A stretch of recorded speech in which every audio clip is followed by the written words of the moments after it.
Hey guys, it's Chris with Drop Dice. So I am back again this week talking to you about Blades in the Dark. What is Blades in the Dark? This is just a video about the basics to kind of get us started as a primer for the game that I will be playing on the channel. I'm going to go through some very basic stuff, and then as each video progresses, we're going to kind of talk about each class, each gang, and how they could actually be used in the game to kind of optimize them, if you will. Not necessarily like a power game sense of optimize, but like play them to the way that they're intended to be played. So let's go ahead and jump right in here. So this is the setting that the game takes place, the Shattered Isles. Basically, it used to be a generic fantasy world, but it was destroyed and industrial civilization was built on top of the ruins. The game takes place in Duskfall, which is a city surrounded by a lightning barrier, keeping out ghosts and spirits and things like that. We'll jump over to the Duskfall map here. So all those little stars that are there, that is the lightning barrier. And to give you an idea, basically the Cataclysm made it to where people who are dead, their ghosts, don't leave the world. So now they are stuck wandering the earth and seeking out vengeance or killing people or just taking over their bodies. The other side effect that happened was it created this void sea. And the void sea, during the Cataclysm, the oceans turned black, tiny dots of light arrayed like constellations can be seen far below the surface. Basically, it's like a gateway into kind of a demon world. Basically, there are leviathans, gigantic sea demons that are in there, and there are brave men and women that get aboard these leviathan hunter ships to kill them and harvest their blood because it fuels the lightning barrier and a lot of the technology that's inside the city. Imagine it as industrial coal-fueled London, but instead of coal, they're using the blood of demons, which will never end in anything good, just to give you a heads up. From there, we can take a look at what the players will see. This is a game turf map, essentially. I could say that this is an unmarked map, and this is the area that my gang controls, but if they take over a new section, I could either expand that, or I could say, okay, your guys' turf is now those 2 blocks. Easy enough. From there, the other thing that you guys would want to see is, just flip that over real quick. Inside my handouts here, all this stuff is stuff I put together on Roll20. It should be fairly easy if you wanted to do something similar. But if you look here, I've got the different districts written out so that you can actually see them. In total, there are 12 districts and 23 gangs, so plenty of NPCs. I'll show you one of these because this is how the sheets are established. This is Crow's Foot. Basically, you get a notables page, which, here we go. Once I zoom in, it'll tell you a couple of NPCs that are notably in Crow's Foot on the regular. It also gives you some definite ideas of Crow's Foot in general. So if you ever have a question of, is there a wealthy merchant in town? Well, there's 2 stars or 2 dots out of 4, so maybe there's 1, but there's not like a whole lot within this area because crime is so rampant. It's 4 out of 4. And that kind of gives you an idea of what it's like. The other thing that it does give you is scenes, streets, and buildings. And this is kind of cool because as a GM, I could say, you've made it to this multi-leveled, cramped street. The sign says Ashway. Dockers are filing to and from work. On each side of the street, you see flop houses, inns, and at the very end, there's an old manor house that's been chopped into apartments. That kind of sets the tone, and all I did was just read a couple of the ideas here, and you can definitely pick and choose which ones you want to use. And that old manor house that's been chopped up, let's say that it's owned by Martin Gull, who's an NPC in here. And the cool thing that John Harper, the game creator, did is he outlined a series of NPCs that get repeated multiple times throughout the book.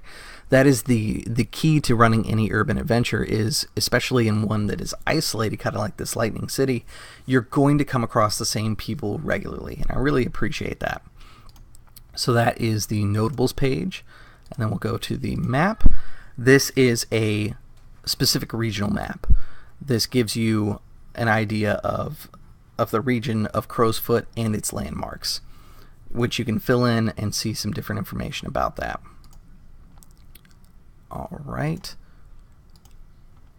again, 32 gangs broken into tiers to represent their power, and each gang has their own goals. So we'll actually just jump on to the Lampblacks. They're part of the first little pre-written adventure thing, so you can look at where their headquarters are, the NPCs that are involved with them, their assets, quirks, and their specific situations. So the Lampblacks and the Red Sashes are at war over turf, and vengeance of deaths for both sides. Basically, you can explain the situation that they're in to the players and see if the players want to help or hinder in any way. Then there is something for the GM, which is clocks. Essentially, you fill them in as progress towards these ultimate goals.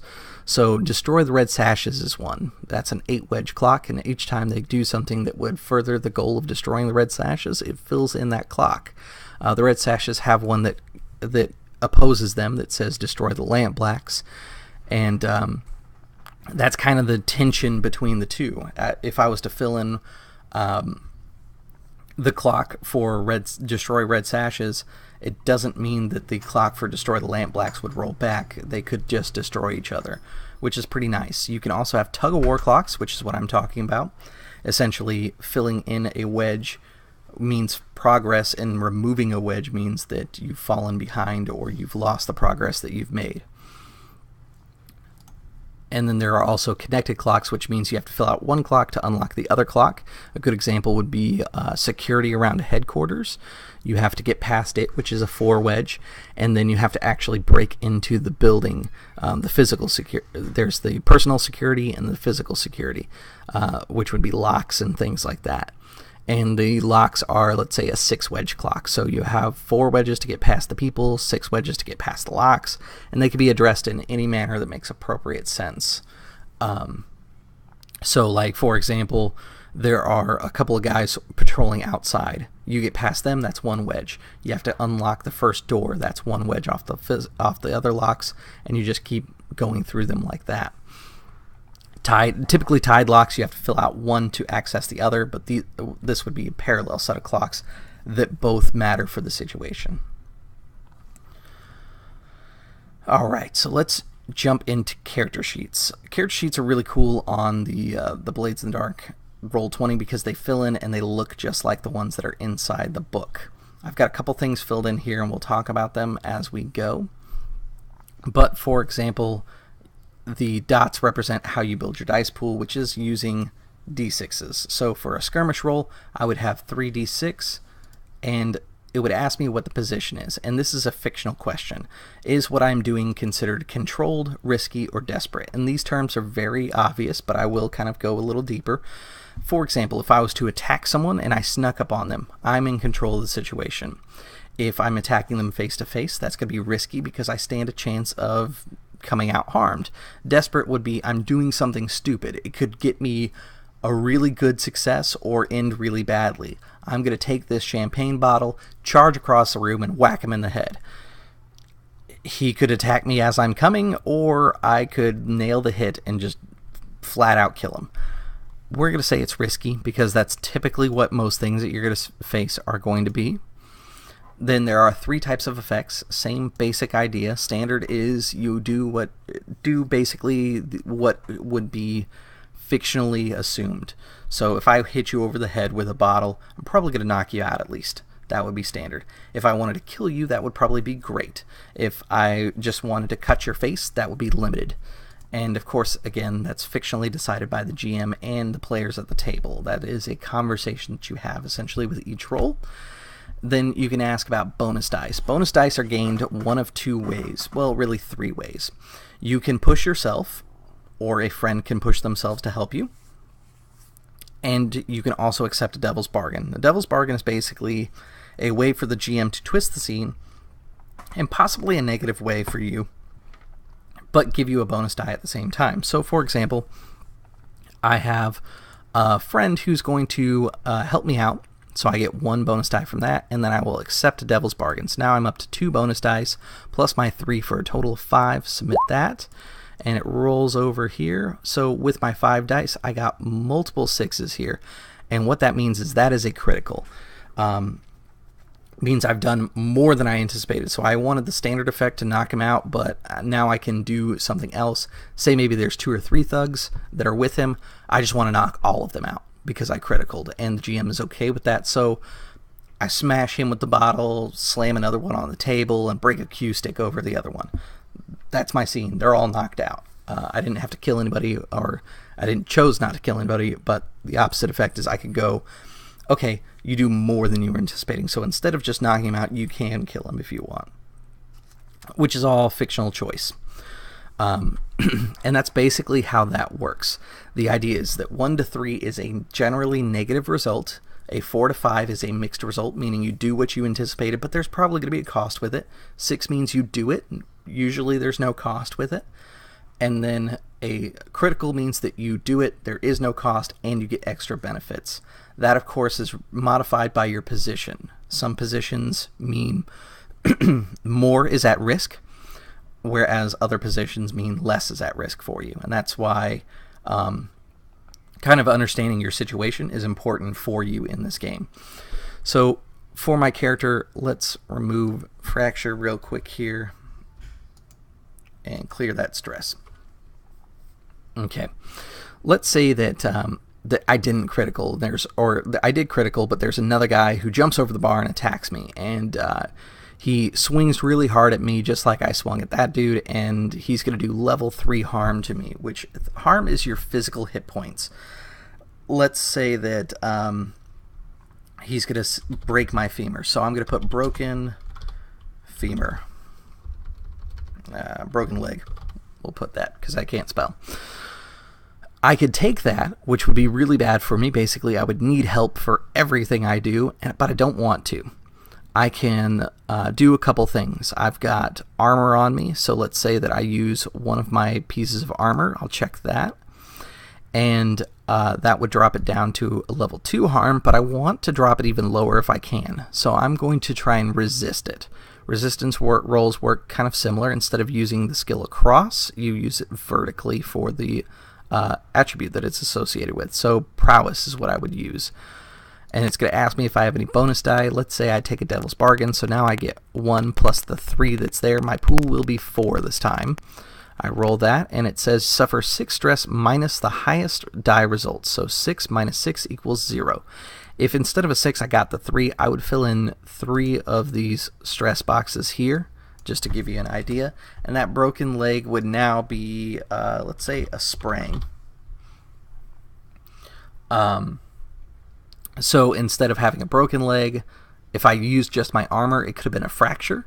But because I went ahead and bumped it down again, we're going to say it's just like a sprain, or maybe it's like twisted or something like that. And we'll just kind of come up with the term as we want.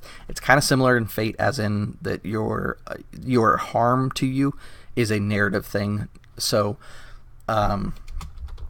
we're going to put that it's a sprain leg. So when I go to do something like, let's say I want to kick somebody as part of a skirmish, because that involves my leg, it's going to be less effect. So when I skirmish this time, it's going to be risky, but instead of being standard, which it normally would be, it drops down to limited. And then I'm going to take no bonus dice, and I got a 3, which is a mixed result. I kick him and do what I wanted to do. It does a little harm to that guy, but he turns around and attacks me back. This time he's going to do level 1 harm. I decide that I'm going to resist that with another prowess roll, no bonus dice, and I got a 5. So instead of being level 1 harm, it drops off, but I take another stress. If I ever fill up this stress bar here, what ends up happening is it clears, and then I take a trauma, which is filled in right there.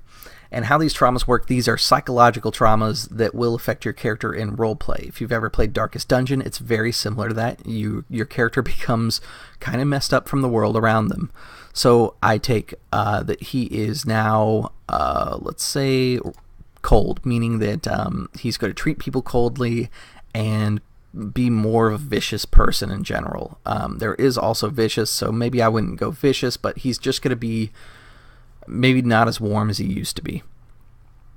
You can gain these traumas, but once you do, you fall out of the scene. So the tricky part is sometimes it's tactically good to gain a trauma, but on the flip side, you may not be useful to your gang if you are no longer able in the scene. You will survive, but the narrative position that you're in may change. If my cutter was fighting on his own and he took a trauma, probably in the next scene the GM would have him waking up in somebody's headquarters or something like that with this new trauma. So that's basically how it works. For characters, there's also crews, which right now I've got it set to bravos, which are mercenary, thugs, and killers. But this is the cool thing: if you type in your character type, your playbook type, which was cutter inside the last one, or your gang type, which was bravos now, but I'm going to change this to assassins.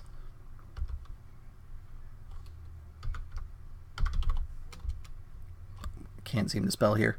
Let's go with cultists, because I am not doing well this morning.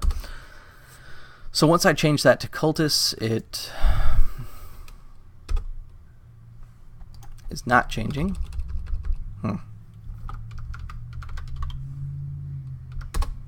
There we go. Assassins. We'll go with that. You'll notice that it changed and filled in everything for you. That is kind of the cool part about using Roll20, is all this stuff fills in just like it would. If you use the pre-written character sheets, they do have this stuff filled out. You just pick what sheet you want to use. And there are a couple ways you can advance your gang. You can take turf over here, or claims rather, which includes turf and special abilities. So like, for example, Fixer, you get plus two coin for lower class targets. You can take crew upgrades, which will get you some different things like Assassin's Rigging. You get to gain 2 extra pieces of gear on your load to basically make you carry more than you normally would be limited by. And then there are special abilities, which those don't populate. You fill them in as you take them. Then as well, there is the idea of heat and wanted. Heat is kind of like your stress and trauma bar, but for the gang. Heat is basically people getting attention towards you, and wanted is pretty much exactly like it is in stuff like Grand Theft Auto. The more stars, the more cops and things like that are on you and giving you problems. From there, you could switch over to faction mode, which you can add these different gangs and say what their faction is, what their faction's status, their hold, and their tier is, because those are things that will fluctuate. I went ahead and put them all inside here, but I'm probably going to change the order of how I did it, because the tiers will be represented on this faction mode.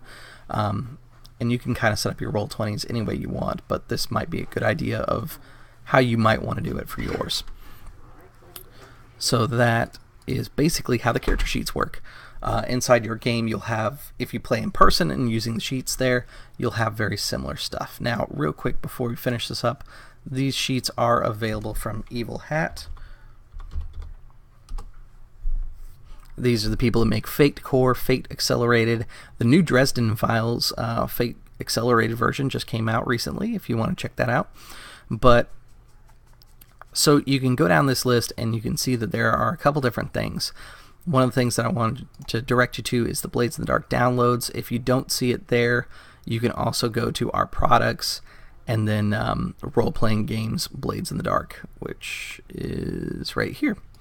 And that'll take you over to the main page where you can find out a little bit more about the different classes, the different gang types and whatnot. Oh, it's cult. That's why it didn't come up under cultists.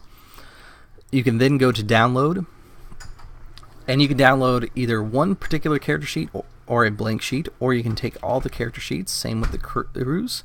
The Unquiet Dead, basically you were a living character and then you became an undead character. Those are more powerful, and I don't suggest them for new players. That would be something you unlock through play. Also, if you continue down the list, these are the reference pages, which I basically uploaded into my Roll20. Or you could just download them all, which I would recommend because that is the easiest way, and print off whatever sheets you need. So to give you an idea, let's open up the cutter real quick here. This is the cutter sheet as it would be if it was printed off. Very similar to the way that it was inside Roll20, but it has all the special abilities pre-written. And it plays out basically the same. So future videos will include us building cutters, for example, in the other classes. We'll build some some crews like the assassins and the bravos and the cult, and we'll talk about how they typically play inside the game, what you can do with them, and what they're good at. That way you can use them to their greatest advantage, because some gangs operate different than other gangs, and it's good to know that when you're trying to plan on what you want to do. The best part about this is if you start playing and let's say that you are smugglers but you decide you want to be assassins, you can always change throughout the game. You can also do that with your classes. If you are a cutter but you decide that maybe being a spider makes more sense for your character, you can always change that during the game. Or you can just be a cutter who has some spider skills, or sorry, special abilities. And that's always an option that's available to you. With that said, guys, thanks for tuning in. There'll be more videos to come and a campaign to come for the channel for Blades in the Dark. And this is just kind of a primer to get me involved and ready for doing my own setting for Blades in the Dark as well. If you guys are new to the channel, thank you very much for coming. If you are a returning guest, make sure you like, share, subscribe, thumbs up, all the good stuff, because we are trying to make the channel grow. We are just a little over 900. I misspoke. I thought I was closer to the 1,000 mark, but we are just a little bit over 900, and I would be super psyched if I make it to 1,000 this summer. So if you are interested in sharing this with your friends, feel free. Because I'd love to see the channel grow. The more people that we have on the channel, the more conversation we can have, and the more exploration of some of these topics and things that we can do. As always, guys, thanks for tuning in, and I'll see you at the gaming table.